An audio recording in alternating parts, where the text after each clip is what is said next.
Telangana assembly సమావేశాలు పునఃప్రారంభం కానున్నాయి. 3 రోజుల విరామం తర్వాత నేడు అసెంబ్లీ సమావేశాలు జరగనున్నాయి. ఇవాళ అసెంబ్లీలో మంత్రి Uttam Kumar Reddy power point presentation ఇవ్వనున్నారు. తెలంగాణ రాజకీయాల్లో నీళ్ల పంచాయతీ ముదురుతోంది. కాంగ్రెస్, బీఆర్ఎస్ మధ్య డైలాగ్ వార్ జరుగుతోంది. పాలమూరు, రంగారెడ్డిపైన మాటల యుద్ధం నడుస్తోంది. ఇక పవర్ పాయింట్ ప్రజెంటేషన్ ఇవ్వాలని ప్రభుత్వం నిర్ణయించగా సభలోనే తేల్చుకుంటామని బీఆర్ఎస్ చెబుతోంది.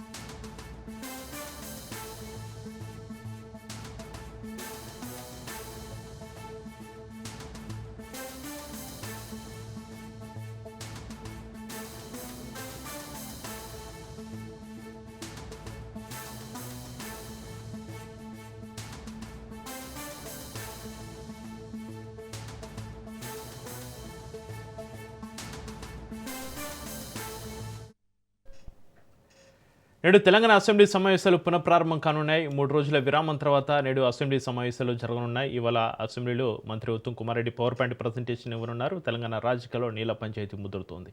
కాంగ్రెస్, బీఆర్ఎస్ మధ్య డైలాగ్ వార్ జరుగుతుంది.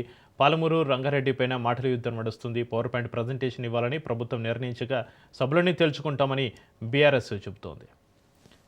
ఇక నేడు తెలంగాణ అసెంబ్లీ సమావేశాలు పునఃప్రారంభం. 3 రోజుల విరామం తర్వాత నేడు అసెంబ్లీ సమావేశాలకు సంబంధించి మరింత సమాచారాన్ని అసెంబ్లీ నుంచి మా ప్రతినిధి సైదులు లైవ్లో అందిస్తారు. సైదులు.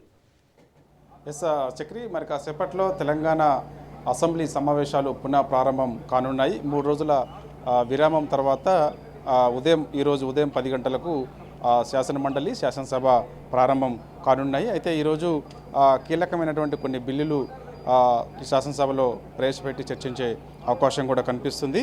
అయితే తెలంగాణ మున్సిపాలిటీల చట్ట సవరణ బిల్లు మనకి శాసనసభ ప్రారంభమైన తర్వాత ఈ యొక్క బిల్లు ప్రవేశపెట్టి చర్చ కోరే అవకాశం ఉంది. దాని తర్వాత గ్రేటర్ హైదరాబాద్ మున్సిపల్ కార్పొరేషన్ చట్ట సవరణ బిల్లు కూడా ఈరోజు శాసనసభలో ప్రవేశపెట్టే అవకాశం ఉంది.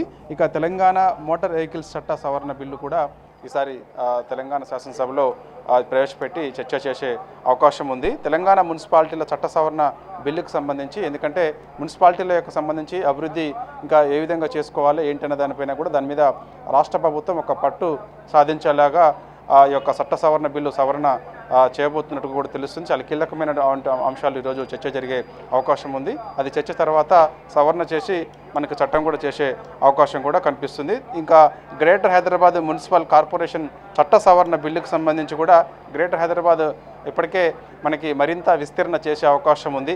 గ్రేటర్ హైదరాబాద్ పరిధిలో 3 కార్పొరేషన్లు ఏర్పాటు దిశగా రాష్ట్ర ప్రభుత్వం ముందుకెళ్లేందుకు భావిస్తుంది.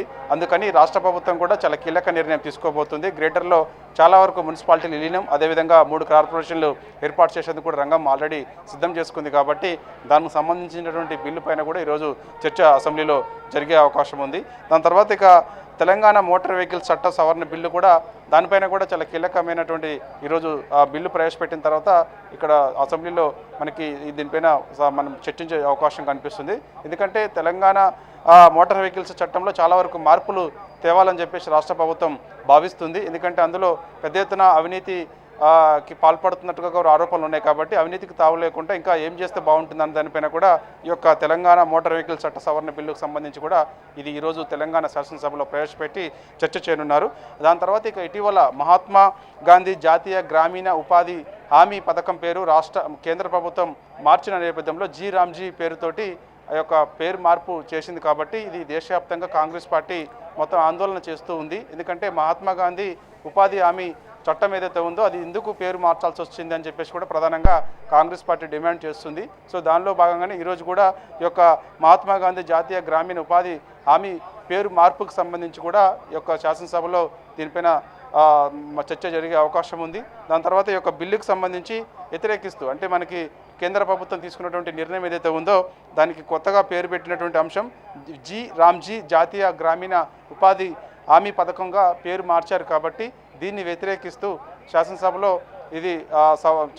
మనకు అందరూ కూడా ఏకగ్రీవంతో చర్చించుకున్న తర్వాత దీన్ని అసెంబ్లీ నుంచి ఏకగ్రీవ తీర్మానంతో కేంద్రానికి కూడా పంపించాల్సిన ఆ ఆలోచనలో రాష్ట్ర ప్రభుత్వం ఉన్నట్టుగా కూడా తెలుస్తుంది. సో దీనిపైన ప్రధానంగా అసెంబ్లీలో కూడా చర్చ జరిగే అవకాశం కూడా అయితే కనిపిస్తుంది. దీని తర్వాత ఇక మనకి సాయంత్రం ఆ యొక్క పాలమూరు రంగారెడ్డి ఎత్తిపోతల ప్రాజెక్టుకి సంబంధించి పవర్ పాయింట్ ప్రజెంటేషన్ ఉండే అవకాశం ఉంటుందని కూడా భావిస్తున్నారు. లేకపోతే ఈరోజు లేకపోతే రేపు ఉండే అవకాశం అయితే కనిపిస్తుంది. ఇప్పటికే మనకి మన ఇక్కడ రాష్ట్ర ప్రభుత్వం ఆధ్వర్యంలో ఇరిగేషన్ మంత్రిగా ఉన్నటువంటి ఉత్తమ్ కుమార్ రెడ్డి నేతృత్వంలో కూడా ఈ యొక్క పాలమూరు రంగారెడ్డి ఎత్తిపోతల ప్రాజెక్టు పవర్ పాయింట్ ప్రజెంటేషన్ నిన్న పూర్తి చేసుకున్నారు. సో దీనిపైన ముఖ్యమంత్రి రేవంత్ రెడ్డి కూడా మీడియాతో మాట్లాడారు. సో కాబట్టి ఇది ఈరోజు శాసనసభలో పవర్ పాయింట్ ప్రజెంటేషన్ ఉంటుందా లేకపోతే రేపు ఉంటుందా అనేది కూడా మనకి క్లారిటీ మరి కాసేపట్లో వచ్చే అవకాశం అయితే కనిపిస్తుంది. ఒకవేళ ఉంటే మాత్రం ఈరోజు సాయంత్రం పాలమూరు రంగారెడ్డి ఎత్తిపోతల ప్రాజెక్టుకు సంబంధించి పవర్ పాయింట్ ప్రజెంటేషన్ ఉండే అవకాశం అయితే కనిపిస్తుంది. అయితే పాలమూరు రంగారెడ్డి ఎత్తిపోతల ప్రాజెక్టుకు సంబంధించి పవర్ పాయింట్ ప్రజెంటేషన్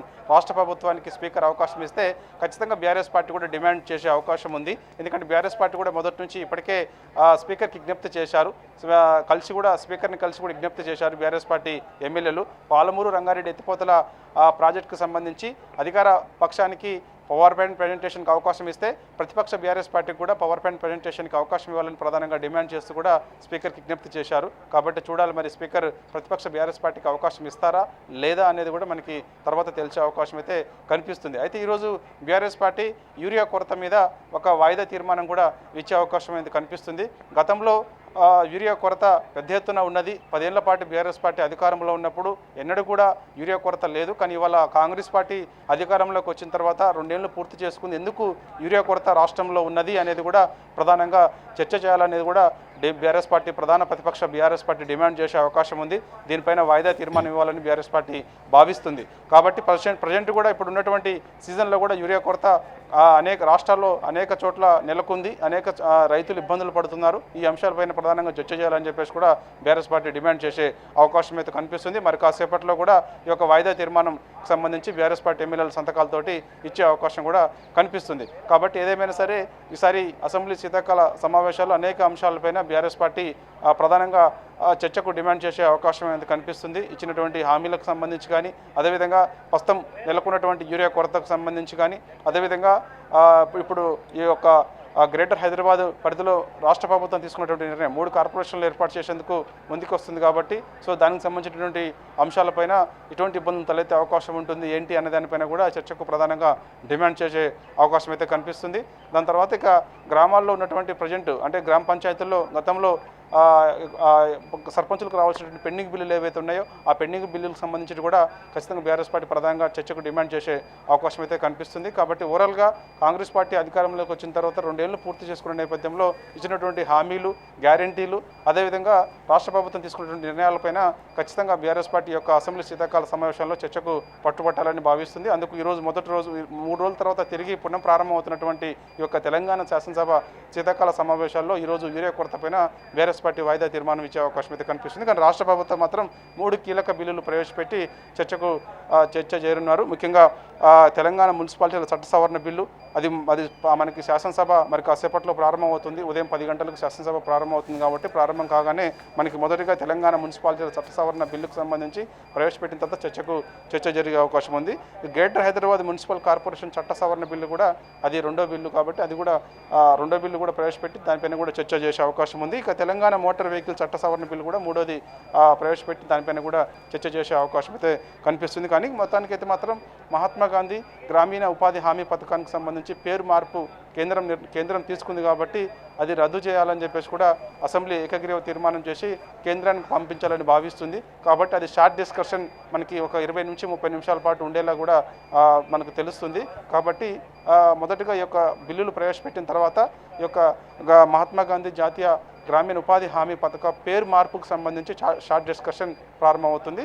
దాని తర్వాత ఇక మనకి యొక్క బిల్లులకు సంబంధించినటువంటి దానిపైన కూడా చర్చ జరిగే అవకాశం అయితే కనిపిస్తుంది. సాయంత్రానికి మనకైతే పాలమూరు రంగారెడ్డి ఎత్తిపోతల ప్రాజెక్టుకు సంబంధించి రాష్ట్ర ప్రభుత్వం నిన్న పవర్ పాయింట్ ప్రజెంటేషన్ ఎమ్మెల్యేలకు ఇచ్చింది. కాబట్టి మంత్రి ఉత్తమ్ కుమార్ రెడ్డి నేతృత్వంలో ఈ యొక్క పవర్ పాయింట్ ప్రజెంటేషన్ ఇచ్చారు. కాబట్టి సో అది ఈరోజు అసెంబ్లీలో కూడా పవర్ పాయింట్ ప్రజెంటేషన్ ఇస్తారని చెప్పేసి కూడా అంటున్నారు. చూడాలి మరి ఇస్తారా లేకపోతే రేపు ఈ యొక్క పాలమూరు రంగారెడ్డి ఎత్తిపోతల ప్రాజెక్టుకు సంబంధించి పవర్ పాయింట్ ప్రజెంటేషన్కి ప్రభుత్వం సిద్ధమవుతుందా అనేది కూడా మనకి మరి కాసేపట్లో తెలిసే అవకాశం అయితే ఉంది. Chakri right, thank you Saidulu.